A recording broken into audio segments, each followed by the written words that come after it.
Hello parents, कैसे हो सब? बढ़िया। ये अपना सेकंड लेक्चर बायोटेक्नोलॉजी का, और स्टार्ट करते हैं लेक्चर को।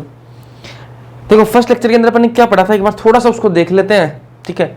उसके बाद में इस लेक्चर को अपन स्टार्ट करते हैं। लास्ट लेक्चर में क्या पढ़ा था वो थोड़ा सा देख लेते हैं, क्योंकि थोड़ी सी कंटिन्यूटी बना रहे, आपको भी याद आ जाए कि अपन ने क्या पढ़ा था, ठीक है, क्योंकि उसकी थोड़ी सी जरूरत पड़ेगी आज के लेक्चर के अंदर।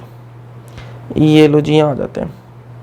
मैंने आपको एक एग्जाम्पल दिया था, क्या एग्जाम्पल बताया था मैंने कि मेरे पास एक गाय है और दूध बढ़िया देती है वो गाय, बस दिक्कत ये है उस गाय के दूध में कि प्रोटीन की कमी है जी, प्रोटीन की कमी है। तो मुझे वो प्रोटीन की कमी दूर करनी है, तो कैसे कर सकता हूं? तो जेनेटिक इंजीनियरिंग कर सकता हूं, बायोटेक्नोलॉजी की मदद से मैं दूर कर सकता हूं। बोल कैसे? मैं क्या करूंगा?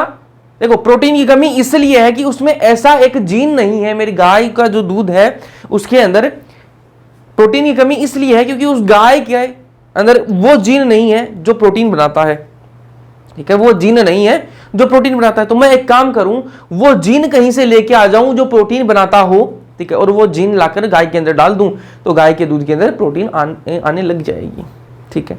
ये जब जीन जो ढूंढ के लाएंगे और उसको गाय के अंदर डालेंगे, इसी जो प्रोसेस है इसको क्या बोलेंगे? बायोटेक्नोलॉजी।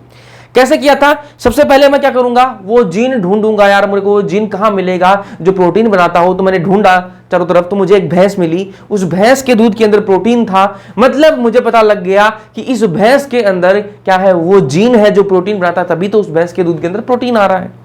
तो मुझे पता है कि इस भैंस के अंदर क्या है, वो जीन है जो प्रोटीन बनाता है। तो मैंने क्या किया, उस भैंस की क्या निकाली, सेल्स, एक सेल निकाल ली बाहर, निकाल लीजिए। उस सेल के अंदर डीएनए होगा, बिल्कुल डीएनए होगा। उस डीएनए के अंदर वो जीन होगा जो प्रोटीन बनाता है, बिल्कुल वो जीन भी होगा उस डीएनए के अंदर। तो मैंने क्या किया, वो जीन बाहर निकाल लिया। कैसे निकाला? देखो, ये मैंने एनिमल सेल निकाली। एनिमल सेल को किसके? भैंस की सेल है जी, ठीक है। इसके अंदर क्या है, ये डीएनए है जी, डीएनए है। ये डीएनए तो बहुत बड़ा है, लेकिन मुझे तो वो जीन चाहिए ना जो छोटा सा है। क्या, कौन सा? प्रोटीन वाला जीन चाहिए, मेरे को पूरा डीएनए नहीं चाहिए ना। तो ये मेरा पूरा डीएनए है, किसका? मेरा नहीं, भैंस का डीएनए है। और इसमें मैंने क्या किया, रेस्ट्रिक्शन एंजाइम, एक एंजाइम होता है रेस्ट्रिक्शन एंजाइम, जो कि क्या, कैंची का काम करता है। उसकी मदद से मैंने ये जीन जो है वो बीच बीच में काट दिया। तो मेरे को क्या मिल गया, ये जीन मिल गया मेरे को। कौन सा है? प्रोटीन वाला जीन है, ये मेरे को मिल गया, ठीक है। अब इस जीन को मैं डायरेक्टली ट्रांसफर नहीं कर सकता यार, उस गाय के अंदर डायरेक्टली नहीं भेज सकता। अगर मैं भेज दूंगा भी तो भी वो गाय के दूध के अंदर प्रोटीन नहीं आ पाएगी। क्यों नहीं आ पाएगी? क्योंकि वो जो जीन है वो हर एक सेल के अंदर नहीं पहुंचेगा, वो फंक्शनल जीन नहीं रहेगा। तो ये फंक्शनल रहे, हर एक सेल के अंदर पहुंच जाए, उसके लिए क्या करेंगे, इसको भेजना पड़ेगा। किसके साथ में भेजना पड़ेगा? वो वेक्टर के साथ में भेजना पड़ेगा, वेक्टर के साथ में भेजना पड़ेगा। वेक्टर क्या है? मॉलिक्यूलर व्हीकल है जी, एक साधन है, गाड़ी है। उस गाड़ी में अपने जीन को बैठाएंगे और वो गाड़ी जो है उसको गाय तक छोड़ के आएगी। मतलब गाय क्या है, यहाँ पर होस्ट है, उस तक छोड़ के आएगी। तो ये वेक्टर कौन है भाई? ये वेक्टर क्या है? ये ई कोलाई है, ई कोलाई है। ई कोलाई के अंदर क्या होता है? प्लाज्मिड होता है। क्या होता है? प्लाज्मिड होता है, बिल्कुल क्या होता है। ये प्लाज्मिड क्या बवाल है? ये है extra chromosomal self replication circular DNA है। सर्कुलर डीएनए जो सेल्फ रेप्लिकेट करता है, खुद रेप्लिकेट करता है। इस प्लाज्मिड को मैंने बाहर निकाल लिया और यही क्या है, वेक्टर है, ठीक है, वेक्टर है। इस वेक्टर पर एक साइट होती है जिसको बोलते हैं ओराई, ओरिजिन ऑफ रेप्लिकेशन, ठीक है। मैंने क्या किया, यहां पर कट लगाया और इस ये जो जीन था, मेरा काम वाला जो जीन था, प्रोटीन वाला जो जीन था, उसको मैंने लाइगेज की मदद से जोड़ दिया इस वेक्टर के साथ में, ठीक है। वेक्टर के साथ में उस जीन को मैंने जोड़ दिया। ये क्या बन गया? अपना रिकॉम्बिनेंट डीएनए बन गया। इस रिकॉम्बिनेंट डीएनए को मैं गाय की सेल के अंदर भेज दूंगा और फिर सभी सेल्स के अंदर वो जो मेरा रिकॉम्बिनेंट डीएनए वो पहुंच जाएगा। रिकॉम्बिनेंट डीएनए के साथ में मैंने क्या भेजा है? जीन भेजा है जी, ठीक है। यहाँ पर ये जीन लगा के भेजा है ना, हाँ, ये प्रोटीन वाला जीन है। अब गाय के दूध के अंदर भी प्रोटीन आने लग जाएगा। देखो, ये आरडीएनए जो है, ये आपका रिकॉम्बिनेंट डीएनए था। इसको मैंने, ये होस्ट की सेल है, होस्ट सेल को किसके? गाय की सेल, उसके अंदर मैंने इसको ट्रांसफर कर दिया। इसको क्या बोलेंगे? ट्रांसफॉर्मेशन। और ये डीएनए, रिकॉम्बिनेंट डीएनए उस सेल के अंदर जाने के बाद में उस सेल को क्या बोलेंगे? ट्रांसफॉर्मेंट बोलेंगे, ठीक है। अब ये जो वेक्टर है क्या करता है? सेल्फ रेप्लिकेट करता है। जिस वेक्टर के साथ में अपने जीन को लगाकर भेजा है, वो वेक्टर जो वो सेल्फ रेप्लिकेट करता है, सेल्फ रेप्लिकेट करता है, तो वो क्या अपनी कॉपी बनाएगा, खुद की कॉपी बनाएगा। तो साथ साथ में वो किसकी कॉपी बना देगा? जीन की भी कॉपी बनती जाएंगी। जैसे जैसे ये सेल डिवाइड करेगी, ये अलग अलग पहुंचता जाएगा, जीन भी पहुंच जाएगा इस वेक्टर के साथ में। ये मैंने आपको लास्ट लेक्चर के अंदर बताया था, ठीक है। अब मुझे आपको बताओ, ये जो इतनी मैंने प्रोसेस आपको बताई है, इस प्रोसेस को पूरा करने में अपन को कौन कौन सी टूल्स की जरूरत पड़ेगी, ये बताओ मुझे, जल्दी बताओ। ये जो मैंने आपको प्रोसेस बताई है, इस प्रोसेस के अंदर अपन को कौन कौन सी टूल्स की जरूरत पड़ेगी, मुझे जल्दी से इसका आंसर दे दीजिए प्लीज, दे दीजिए जल्दी से। सबसे पहली टूल तो भैया अपन को किसकी जरूरत पड़ेगी, कैंची की जरूरत पड़ेगी काटने के लिए। डीएनए आपने निकाल लोगे, लेकिन उस डीएनए को काटने के लिए आपको कैंची चाहिएगी, आपको तो एक जीन चाहिए छोटा सा, ठीक है, पूरा डीएनए छोटा चाहिए, तो डीएनए को काटना पड़ेगा, उसके लिए आपको एक कैंची की जरूरत पड़ेगी। वो कौन है, रेस्ट्रिक्शन एंजाइम की जरूरत पड़ेगी। तो सबसे पहला क्या है, tools of recombinant DNA technology है, जो डीएनए टेक्नोलॉजी है, इसके लिए आपको बहुत सारी टूल्स की जरूरत पड़ेगी। औजार से देखो, मान लो मेरे को मैकेनिक बनना है, मेरे को क्या बनना है, बाइक सुधारने वाला मैकेनिक बनना है, तो मेरे को क्या क्या चाहिएगा, स्क्रू ड्राइवर चाहिए, पाने चाहिए, ठीक है, पेचकस जो भी है वो सारी चीज़ें मेरे को चाहिए, ठीक है। ऑयल चाहिए, जो भी मेरे को साधन, मतलब सारे साधन होने चाहिए, सारे औजार होने चाहिए। मान लो मेरे को क्या बनना है, आर्मी मैन बनना है, तो मेरे पास सारी स्किल्स होनी चाहिए, ट्रेनिंग होनी चाहिए मेरे पास में, और मेरे पास बंदूक सारी चीज़ें होनी चाहिए, उनका नॉलेज होना चाहिए। वैसे ही यहाँ पर भी ये अपने को बायोटेक्नोलॉजी करनी है, तो इसके लिए अपन को टूल्स की जरूरत पड़ेगी। कौन से टूल्स हैं, सबसे पहला जो टूल है वो क्या है, रेस्ट्रिक्शन एंजाइम। आपको रेस्ट्रिक्शन एंजाइम की जरूरत पड़ेगी। रेस्ट्रिक्शन एंजाइम क्या है, मॉलिक्यूलर सीजर है, जो काटने का काम करेगी। कैंची है जी, काटने का काम करेगी। और काटने का काम किसको काटेगी, ये एक मिनट दीजिए, किसको काटेगी बताइए, जो अभी मैंने कहा ना डीएनए वेक्टर, इनको काटने का काम करेगी। पॉलीमरेज एंजाइम चाहिए होगा, क्या दूसरा क्या चाहिए, पॉलीमरेज एंजाइम। पॉलीमरेज एंजाइम भी कौन सा चाहिए अपन को, डीएनए पॉलीमरेज 1 चाहिए। और क्या चाहिए अपन को, लाइगेज। लाइगेज क्या है, मॉलिक्यूलर ग्लू है, चिपकाने का काम करेगी। जो अपना एक जीन होगा, जो अपने काम का जीन है, एक वेक्टर होगा, दोनों आपस में चिपकाने का काम कौन करेगा, लाइगेज करेगा। एक वेक्टर चाहिए, ठीक है, मॉलिक्यूलर व्हीकल है। वेक्टर क्या है, मॉलिक्यूलर व्हीकल, जीन को बैठाएगा और उसको छोड़ के आएगा, कहां तक, होस्ट तक छोड़ के आएगा, तो वेक्टर चाहिए। और क्या चाहिए अपन को, होस्ट चाहिए। क्या चाहिए, होस्ट। होस्ट मैंने एग्जांपल में क्या बताई, मेरी गाय जो है उसके अंदर मैंने ट्रांसफर किया था, तो गाय यहाँ पर क्या है, होस्ट है, ठीक है। तो अपन को क्या चाहिए, पहला क्या चाहिए, रेस्ट्रिक्शन एंजाइम, वेक्टर चाहिए, लाइगेज चाहिए, पॉलीमरेज एंजाइम चाहिए, ठीक है, और आपको क्या चाहिए, होस्ट चाहिए, ठीक है। तो ये सारी चीजें अपन को जरूरत पड़ेंगी, 5 चीजें जो अपन को जरूरत पड़ेगी इनको। लाइगेज की बात करें तो लाइगेज कहां से आइसोलेट किया गया, isolated from T4 bacteriophage. T4 bacteriophage जो है उससे ये आइसोलेट किया जाता है लाइगेज, इसलिए इसको T4 लाइगेज भी इसको कहा जाता है। कोई दिक्कत है, चलो आगे चलते हैं। अब एक एक की बात करेंगे। पहले बात करेंगे रेस्ट्रिक्शन एंजाइम की बात कर लेते हैं, उसके बाद में वेक्टर को बहुत अच्छे से पढ़ेंगे, क्योंकि वेक्टर बहुत इंपॉर्टेंट पार्ट है, इसलिए वेक्टर को भी, क्योंकि वेक्टर तो छोड़ के आएगा यार उसको, वो एक जीन अपन ने लैब के अंदर बना दिया, उस लैब के अंदर बनाया हुआ जो जीन रिकॉम्बिनेंट डीएनए उसको छोड़ के और काम को सफल करने का काम तो वही करेगा ना, अपनी जो टेक्नोलॉजी है उसको होस्ट तक पहुंचाने का काम तो वही करेगा ना, वेक्टर ही तो करेगा। तो वेक्टर बहुत इंपॉर्टेंट चीज है, तो वेक्टर को बहुत अच्छे से पढ़ेंगे। रेस्ट्रिक्शन एंजाइम पहले पढ़ लेते हैं। रेस्ट्रिक्शन एंजाइम क्या है, आपको पता है, मॉलिक्यूलर सीजर है, ठीक है। तो RE first postulated by W Arber in 1963। Arber जो साहब है, इन्होंने सबसे पहले बताया किसके बारे में, रेस्ट्रिक्शन एंजाइम के बारे में बताया। कब बताया, 1963 की बात है। 1963 के अंदर इन्होंने बताया, found 2 enzymes in E coli which prevent growth of bacteriophage. इन्होंने क्या देखा कि ई कोलाई जो है ना, ई कोलाई जो है उस पर बैक्टीरियोफाज जो वायरस है वो ग्रो नहीं कर रहा, वो ग्रो नहीं कर रहा। देखो आपको दिखाता हूं,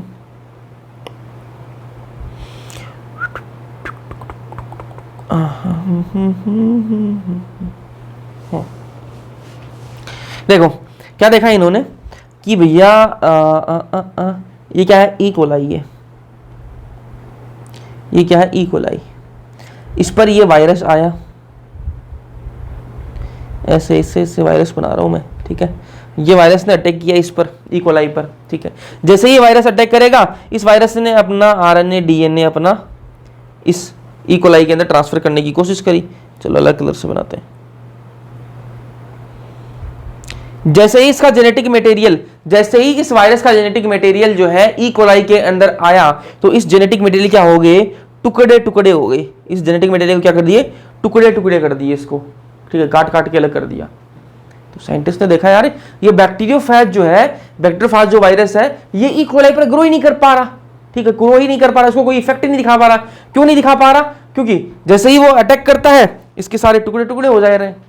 क्या रीजन है, क्या रीजन है, तो उनको 2 एंजाइम मिले, ई कोलाई में से क्या मिले, 2 एंजाइम्स मिले, 2 एंजाइम्स। दो एंजाइम्स मिले। कौन कौन से एंजाइम मिले? एक एंजाइम था आपका रेस्ट्रिक्शन एंडोन्यूक्लिएज, रेस्ट्रिक्शन एंडोन्यूक्लिएज।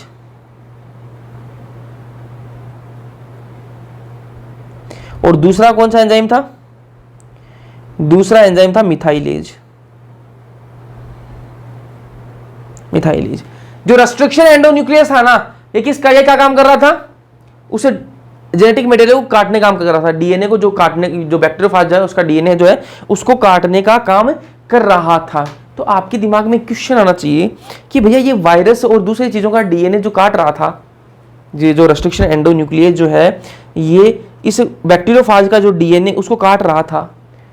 तो एक बात बताओ हमें, जब ये ई कोलाई के अंदर खुद के अंदर है तो ये खुद का डीएनए क्यों नहीं काट रहा यार? ये तो समझ में, ये बात तो होनी चाहिए ना कि जब ये दूसरे का डीएनए आ रहा है बॉडी के अंदर तो उसका काट रहा है, तो खुद का भी काटना चाहिए। खुद का ये इसलिए नहीं काट रहा क्योंकि जो ई कोलाई का खुद का डीएनए है ना, ई कोलाई का जो खुद का जो डीएनए है, खुद का डीएनए, उस पर क्या लगे हुए हैं? मिथाइल ग्रुप लगे हुए हैं। क्या लगे हुए हैं? मिथाइल ग्रुप लगे हुए हैं। अब मिथाइल ग्रुप लगे होने के कारण क्या हुआ? ये जो रेस्ट्रिक्शन एंडोन्यूक्लियस जो है वो इस डीएनए को काट नहीं पाता। मतलब क्या बात हुई कि अगर मैं किसी डीएनए पर मिथाइल ग्रुप जोड़ दूं, अगर मैं किसी डीएनए पर मैं मिथाइल ग्रुप जोड़ दूं तो ये रेस्ट्रिक्शन एंडोन्यूक्लियस फिर उसको काट नहीं पाएगा। किसी भी डीएनए को काट देगा रेस्ट्रिक्शन एंडोन्यूक्लियस, लेकिन जिस पर मिथाइल ग्रुप ऐड होगा उस डीएनए को नहीं काट पाता। इसलिए ये ई कोलाई के खुद के डीएनए को नहीं काट पाता क्योंकि उस पर मिथाइल ग्रुप लगे हुए हैं। अब अपन को इससे ज्यादा मतलब नहीं है, मिथाइलेज से ज्यादा मतलब नहीं है क्योंकि ये मिथाइल ग्रुप ऐड करता है, अपन को इससे मतलब नहीं। अपन को तो कैंची चाहिए। कैंची कौन है? यही रेस्ट्रिक्शन एंडोन्यूक्लियस, यही क्या है? कैंची है। तो इनको दो एंजाइम मिले। आरई जो है रेस्ट्रिक्शन एंजाइम को आरई शॉर्ट में है ना, तो आरई जो है वो फर्स्ट पोस्टुलेट किसने की? आर्बर्ड ने। 1963 की बात है, ये आपको ध्यान में रखनी है। Found two enzymes in E coli, E coli के अंदर दो एंजाइम्स मिले which prevent growth of bacteriophage. Bacteriophage जो है उसकी ग्रोथ को प्रिवेंट कर रहे थे। कौन सा था? एक था डीएनए कटिंग एंजाइम, एक था डीएनए कटिंग एंजाइम जो डीएनए को काट रहा था वो कौन सा था? Restriction endonuclease. और एक था enzyme which add methyl group to DNA, एक ऐसा एंजाइम था जो मिथाइल ग्रुप ऐड कर रहा था डीएनए पर, वो कौन सा था? मिथाइलेज था। ठीक है, अपने काम का कौन सा है जी? DNA cutting enzyme. चलो, तो रिस्ट्रिक्शन एंजाइम की ऐसे डिस्कवरी हुई थी, ऐसे अपन को पता चला था। अब रेस्ट्रिक्शन एंजाइम जो है वो दो टाइप के हैं। रेस्ट्रिक्शन एंजाइम जो है वो दो टाइप के हैं, एक है एक्सोन्यूक्लियस, एक है एंडोन्यूक्लियस।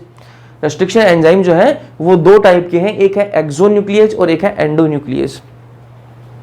मिला कहां से था ये रेस्ट्रिक्शन एंजाइम? ई कोलाई से। ठीक है, रेस्ट्रिक्शन एंजाइम दो टाइप के हैं, एक है एक्सोन्यूक्लियस, एक है एंडोन्यूक्लियस। एक्सोन्यूक्लियस क्या है? ये मान लो डीएनए है, ये क्या है? डीएनए है। अगर इसके यहां एंड्स पर अगर कट लग रहा है ना, अगर इसके एंड पर कट लग रहा है, डीएनए है और उसके कोनों पर कट लग रहा है, मतलब एंड्स पर कट लग रहा है ना, लास्ट के जो छोर है वहां पर कट लग रहा है, तो वो कौन लगाता है? एक्सोन्यूक्लियस। अगर आपके पास में डीएनए का है, रस्सी से मान लो डीएनए क्या रस्सी है पूरी, तो रस्सी है, उस रस्सी को आपको लास्ट से काटना दोनों साइड से, तो फिर आप किसको काम में लोगे? आप काम में लोगे एक्सोन्यूक्लियस को। अगर आपको एंड्स काटने हैं तो आप एक्सोन्यूक्लियस को काम में लोगे। एंडोन्यूक्लियस क्या है भैया? जो बीचों बीच कट मारे, जो बीचों बीच कट मारे वो कौन है? एंडोन्यूक्लियस। तो रेस्ट्रिक्शन एंजाइम जो है इनका काम क्या? काटने का काम है, कैंची का काम है इनका। ठीक है, अब ये कैंची जो है वो दो टाइप की है, एक है आपकी एक्सोन्यूक्लियस और एक है एंडोन्यूक्लियस। एक्सोन्यूक्लियस जो है वो क्या करती हैं? एंड्स पर कट लगाती हैं। एग्जिट मतलब बाहर की तरफ कट लगाएंगी, और एंडो अंदर की तरफ ये क्या कराएंगी? अंदर बीचों बीच कट लगाती हैं। ठीक है, तो दो टाइप के आपको एंजाइम पता लग गए, रेस्ट्रिक्शन एंजाइम। फिर बात करते हैं फर्स्ट रेस्ट्रिक्शन एंजाइम कौन सा था। ठीक है, फर्स्ट रेस्ट्रिक्शन एंजाइम कौन सा डिस्कवर हुआ था? वो था हिंद सेकंड। ठीक है, हिंद सेकंड जो है वो फर्स्ट रेस्ट्रिक्शन एंजाइम था। अब ऐसे आपको एग्जाम में क्या जाएगा? हिंद फर्स्ट। ठीक है, तो हिंद फर्स्ट मत टिक करके आ जाना, कौन सा टिक करना है आपको? हिंद सेकंड जो है वो आपको टिक करना है। ठीक है, तो पहला जो रेस्ट्रिक्शन एंजाइम था कौन सा था? हिंद सेकंड था। एक मिनट दीजिए।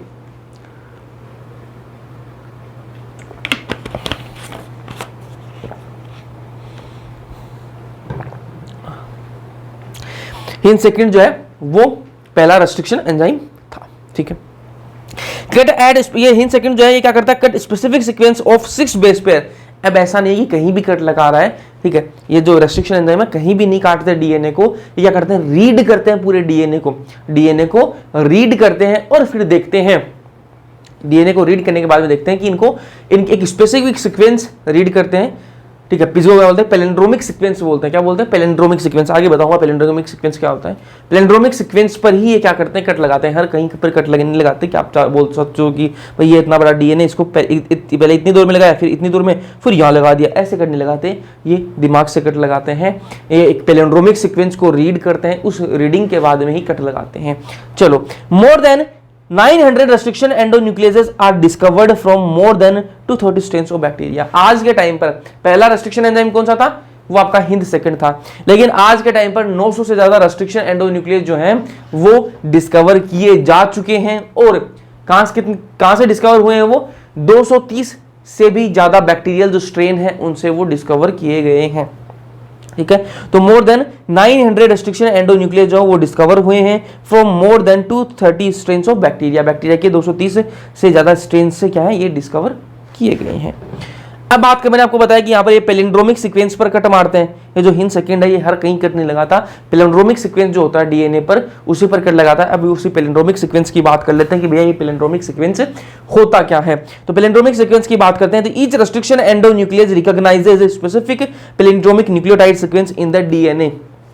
डीएनए के अंदर एक स्पेसिफिक पैलिंड्रोमिक न्यूक्लियोटाइड सीक्वेंस होता है, उसको ये रिकॉग्नाइज करता है। ये जो रेस्ट्रिक्शन एंजाइम होते हैं ना, ये एक सीक्वेंस को रिकॉग्नाइज करते हैं जिसको पैलिंड्रोमिक सीक्वेंस बोलते हैं। उस सीक्वेंस को ये रिकॉग्नाइज करते हैं कि भाई हाँ ये सीक्वेंस यहाँ पर है, तो वहां पर ये कट लगाते हैं। अभी पैलिंड्रोमिक सीक्वेंस क्या होता है वो देखो।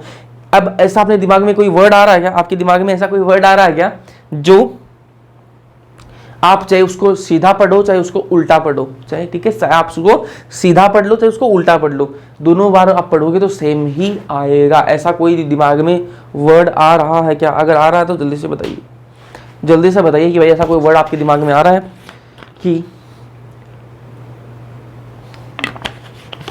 यार केमिस्ट्री क्लास लेनी है लेकिन आज सर थोड़ा भारी है। चलो देखते हैं, बताओ ऐसा कोई वर्ड आ रहा है क्या? आ रहा है कोई वर्ड कि आप उसको उल्टा पढ़ो चाहे उसको सीधा पढ़ो, सीधा पढ़ो या उल्टा पढ़ो? नहीं आ रहा, बताता चलो। एक वर्ड है मलयालम, एक वर्ड है मलयालम। आप इसको ऐसे पढ़ो MALAYALAM, सेम ही आएगा। ऐसे पढ़ लोगे तो भी सेम आएगा और ऐसे पढ़ोगे तो भी सेम ही पढ़ा जाएगा। चाहे इसको सीधा पढ़ो चाहे इसको उल्टा पढ़ो, सेम ही आने वाला है, ठीक है। मलयालम ये क्या है, इसको क्या बोलते हैं? पैलिंड्रोमिक बोलते हैं। इसी को क्या बोलते हैं? पैलिंड्रोमिक, जिसको आप सीधा पढ़ लो चाहे उसको उल्टा पढ़ लो। वैसे ही ये सीक्वेंस देखो, डीएनए के अंदर ऐसे सीक्वेंसेस होते हैं, ऐसे सीक्वेंस होते हैं। तो यहां पर देखो GAATTTC, ठीक है, इसको ऐसे पढ़ा अपन ने, इसी को ऐसा पढ़ लो GAATTC। इधर से पढ़ लो चाहे इधर से पढ़ लो, दोनों की बात, दोनों में क्या आ रहा है? सेम आ रहा है। दोनों में क्या आएगा? सेम ही आने वाला। एक मिनट भाई हो जा बंद। दोनों में क्या आ रहा है? सेम ही आ रहा है, ठीक है, समझ में आई बात। इस सीक्वेंस को आप ऐसे पढ़ लो चाहे ऐसे पढ़ लो, दोनों में क्या सेम ही पढ़ा जाएगा। तो ये क्या है? पैलिंड्रोमिक सीक्वेंस है। ये क्या है? पैलिंड्रोमिक सीक्वेंस है। तो ये जो रेस्ट्रिक्शन एंजाइम होते हैं इस टाइप के सीक्वेंस को क्या करते हैं? रीड करते हैं और फिर कट लगाते हैं। अब मैंने आपको बताया हिंद सेकंड, हिंद सेकंड एक रेस्ट्रिक्शन एंजाइम है। वैसे ही एक और रेस्ट्रिक्शन एंजाइम है EcoR1, ठीक है, एक और रेस्ट्रिक्शन एंजाइम है EcoR1। एक था हिंद सेकंड, ठीक है, वो रेस्ट्रिक्शन एंजाइम है। एक है EcoR1, ये भी रेस्ट्रिक्शन एंजाइम है। ये जो EcoR1 है ना, ये कट कहाँ कैसे लगाता है? EcoR1 जो कहाँ कट लगाता है? यहाँ कट लगा दिया इसने और यहाँ कट लगा दिया इसने, ठीक है। जो देखो हिंद सेकंड जो है वो कैसे कट लगाता है? बीचों बीच कट लगाता है। हिंद सेकंड जो है वो डीएनए के बीचों बीच सीधा कट लगा देता है, बीचों बीच, ठीक है, और दो भाग में उसको डिवाइड कर देता है। लेकिन जो EcoR1 है ना, ये जो EcoR1 है ये एक कट यहाँ लगाएगा, ठीक है, और एक कट यहाँ लगाएगा, ऐसा कट लगाता है, ठीक है। इसको दिखाऊंगा आपको, ध्यान से देखना। इसने कट लगाया G, ठीक है, और नीचे क्या बच गया? CTTA बच गया, और इधर आ जाएगा आपका 5 days 3 days। थोड़ा सा यार उल्टा हो गया ना, ये मतलब टेढ़ा हो गया थोड़ा सा।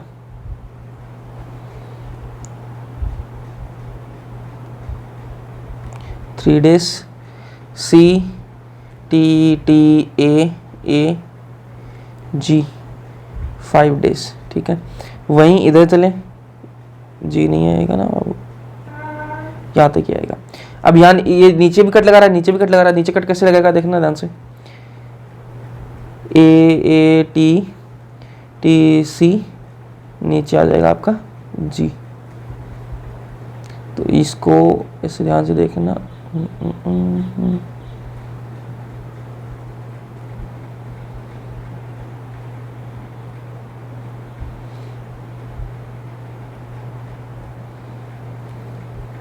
ठीक है, ये इस टाइप का कट लगाता है ना, ये कौन लगाता है, इको R1 लगाता है। इको R1 जो है वो इस टाइप का कट लगाता है। अब ये जो है ना, ये क्या स्टिकी एंड बोलते हैं, क्या बोलते हैं, स्टिकी एंड बोलते हैं। यहां पर दूसरे आकर चिपक सकते हैं, दूसरे आकर यहां पर चिपक सकते हैं, ये क्या है, स्टिकी एंड है। अब ए के नीचे आगे क्या, टी, दूसरा टी आगे चिपक जाएगा, टी के नीचे ए आगे चिपक जाएगा, ठीक है, ऐसे चिपक सकते हैं। तो ये क्या है, स्टिकी एंड्स बनते हैं इसके अंदर, है ना। एक होता है देखो, यहाँ क्या है, बीचों बीच काट देता है, ये क्या है, बीचों बीच काट दिया इसको, है ना, इसको बीच में से काट दे, दो भाग ऐसे कर दिया ना, ऐसे कोई स्टिकी एंड नहीं बनते उसके अंदर, उसको बोलते हैं ब्लंट। उसके अंदर क्या बनते हैं, ब्लंट एंड बनते हैं। क्या बनते हैं, ब्लंट एंड बनते हैं। तो ये इको R1 बनाता है। समझ में आई बात, कैसे कट लगाता है, ये कट लगाता है, यहाँ पर साइड में कट लगाता है, ठीक है। अब बात करेंगे नोमेनक्लेचर ऑफ रेस्ट्रिक्शन एंजाइम। ये जो रेस्ट्रिक्शन एंजाइम है इनके नोमेनक्लेचर है। भाई ये हिंद सेकंड नाम क्यों पड़ा इसका, इको R1 नाम क्यों पड़ा, मैंने बताया ना अभी इको R1 एक रेस्ट्रिक्शन एंजाइम है, और मैंने एक और बताया था हिंद सेकंड, वो पहला रेस्ट्रिक्शन एंजाइम था। तो इनके ऐसे नाम कैसे पड़े, इनके नाम निकाले कैसे जाते हैं, नाम कैसे रखे जाते हैं इनके, उसकी बात करते हैं। तो नोमेनक्लेचर ऑफ रेस्ट्रिक्शन एंजाइम कैसे रखे जाते हैं। अब देखो हिंद सेकंड है, हिंद सेकंड है, कोई भी रेस्ट्रिक्शन एंजाइम है उसमें जो पहला जो लेटर आएगा ना, हिंद कोई भी रेस्ट्रिक्शन एंजाइम है उसके अंदर पहला जो लेटर आता है वो किसको रिप्रेजेंट करता है, वो रिप्रेजेंट करता है जीनस को। वो किसको रिप्रेजेंट करता है, जीनस को, ठीक है। उसके आगे के जो दो लेटर हैं वो किसको रिप्रेजेंट करते हैं, स्पीसीज को। किसको रिप्रेजेंट करते हैं, स्पीसीज को। और उसके आगे जो एक लेटर होता है वो किसको रिप्रेजेंट करता है, उसके स्ट्रेन को। और उसके आगे जो रोमन में जो लिखा हुआ होता है वो किसको रिप्रेजेंट करता है, ऑर्डर ऑफ आइसोलेशन को। वापस बोल रहा हूं, कोई भी रेस्ट्रिक्शन एंजाइम है, कोई भी रेस्ट्रिक्शन एंजाइम है, उसका नाम कैसे दिया जाता है, जो उसका पहला लेटर है वो किसको रिप्रेजेंट करता है, जीनस को। जो उसके जीनस के बाद में जो दो लेटर हैं वो किसको रिप्रेजेंट करते हैं, स्पीसीज को। उसके बाद में जो एक और लेटर आएगा स्पीसीज के बाद में वो किसको रिप्रेजेंट करता है, स्ट्रेन को। और उसके बाद में जो रोमन में लिखा हुआ जो नंबर लिखे हुए होते हैं, रोमन लैंग्वेज में जो नंबर लिखे हुए होते हैं वो किसको रिप्रेजेंट करते हैं, ऑर्डर ऑफ आइसोलेशन को। तो यहाँ पर देखो हिंद सेकंड में जो पहला लेटर है एच, ये किसको रिप्रेजेंट कर रहा है, जीनस को रिप्रेजेंट कर रहा है। यहाँ पर जीनस कौन सा है, हीमोफिलस, ठीक है। फिर आगे के जो दो वर्ड IN, दो लेटर है, वर्ड नहीं दो लेटर है, वो क्या है, स्पीसीज को रिप्रेजेंट करते हैं, इन्फ्लुएंजा, ठीक है। ये जो D है ये किसको रिप्रेजेंट करता है, स्ट्रेन को, ठीक है। और ये जैसे कोरोना के अलग अलग स्ट्रेन थे ना, वैसे अलग अलग स्ट्रेन है। और ये सेकंड किसको रिप्रेजेंट करता है, ऑर्डर ऑफ आइसोलेशन को, कौन से ऑर्डर में इसको आइसोलेट किया गया था। वहीं बात करें इको R1 की, तो इको R1 में वही पहला जो लेटर है वो किसको रिप्रेजेंट करता है, जीनस को। ये जीनस हो गया। CO, ये जो दो आगे के जो लेटर है किसको रिप्रेजेंट करते हैं, स्पीसीज को। ये किसको रिप्रेजेंट करेगा, R किसको, स्ट्रेन को। और ये जो रोमन में लिखा हुआ है क्या, ऑर्डर ऑफ आइसोलेशन है। कहां से लिखा है, इसका शक खोला RY13 से, ठीक है। ये डायग्राम देखो एनसीईआरटी का है, ये भी मैं आपको बता चुका हूं, लेकिन एक बार देख लो वापस।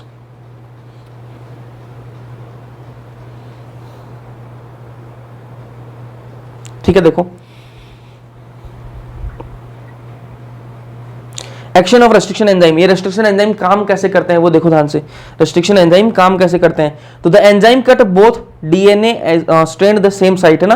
तो यहां से देखो मैंने आपको बताया कि ये इको R1 जो है ना, इको R1, ये इको R1 अभी मैंने आपको दिखाया था। यहां पर देखो, ये देखो इको R1, इसने यहां से काटा था, यहां से काटा था, वही चीज है। यहां पर देखो ये इको R1 है, इसने यहां पर कट मारा और यहां पर कट मारा, और क्या बना दिया, ये फॉरेन DNA था, ये वेक्टर का DNA है, ठीक है। ये वेक्टर का DNA, ये क्या है, फॉरेन DNA है, ठीक है। मान लो ये क्या, अपन ने जो भैंस की सेल निकाली थी ना उसका DNA है, ये प्लाज्मिड का है, ठीक है। अपन ने इको R1 से कट लगाया तो यहां से कट लगाकर ऐसा कुछ बना था, ये मैंने आपको बनाकर दिखाया था, ये देखो बनाकर दिखाया था मैंने, ठीक है। तो ये बन गया। इधर अपन ने इस फॉरेन DNA जो भैंस वाला DNA निकाला था उससे भी मैंने कट लगा दिया। अब ये क्या है, स्टिकी एंड्स है, ये क्या है, स्टिकी एंड्स है, ठीक है। ये इसको उठाकर इस पर चिपका दो जी, इस पर क्या है, चिपका देंगे अपन। तो DNA fragment join at sticky ends, जो DNA फ्रेगमेंट है दोनों आपस में चिपक जाएंगे, ठीक है। और ये क्या बन जाएगा, रिकॉम्बिनेंट DNA बन जाएगा। ऐसे ही ये देखो दूसरा डायग्राम, इसमें भी यही बातें लिख रखी हैं। ये फॉरेन DNA है, ये आपका वेक्टर है प्लाज्मिड, इसमें मैंने कट लगाया किसकी मदद से, वही आपकी रेस्ट्रिक्शन एंजाइम ही कट लगाता है, ठीक है। कौन कैंची कौन है, रेस्ट्रिक्शन एंजाइम ही है। इसने कट लगाया इस DNA के अंदर और यहाँ पर वेक्टर पर कट लगाया, फिर यहाँ पर कट लगाया, यहाँ पर ये अपन को जीन मिल गया। इसको मैं इस पे चिपका दूंगा किसकी मदद से, लाइगेज की मदद से मैंने इसको चिपका दिया इस पर, ठीक है। ये बीच में याद है, मैंने यहाँ पर चिपका रखा है, इसको चिपका दिया। ये क्या बन गया, रिकम्बिनेंट DNA मॉलिक्यूल बन गया, ठीक है। अब इस DNA को मैं कहाँ डालूंगा, ई कोलाई की सेल के अंदर मैंने ये क्लोनिंग होस्ट है, इस होस्ट के अंदर मैंने इसको डाल दिया, इसको क्या बोलेंगे ट्रांसफॉर्मेशन। ये अब सेल डिवाइड करेगी तो इसमें जाएगी, ये मैं प्रोसेस भी आपको बता चुका हूँ, देखो आपको दिखाऊँ मैं, ये सारी प्रोसेस मैं आपको बता चुका हूँ। ये देखो रिकॉम्बिनेंट डीएनए था, इसको ट्रांसफॉर्मेशन करवाया, उसके बाद में ये डिवाइड करी और अलग अलग जगह पहुंच गई। तो ये मैं चीज़ें आपको बता चुका हूँ ना, एनसीईआरटी की सारी चीज़ें क्लियर हो चुकी हैं आपकी। चलो इस लेक्चर के अंदर यार इतना ही करेंगे, थोड़ा छोटा लेक्चर है आई नो, लेकिन इसके अंदर इतना ही करेंगे, ठीक है। इसका क्या करेंगे नेक्स्ट लेक्चर के अंदर, थोड़ा सा दिमाग थोड़ा सा ख़राब हो रखा है, तो आज इतना ही करते हैं, बाकी अगले लेक्चर के अंदर करते हैं। समझ में आया, इतना समझ में आया नहीं आया, जल्दी से जरूर बताना कमेंट सेक्शन के अंदर, और वीडियो पसंद आए लाइक कर देना, अपने दोस्तों के साथ में शेयर कर देना। बाकी मिलते हैं नेक्स्ट लेक्चर के अंदर, तब तक के लिए पढ़ते रहो।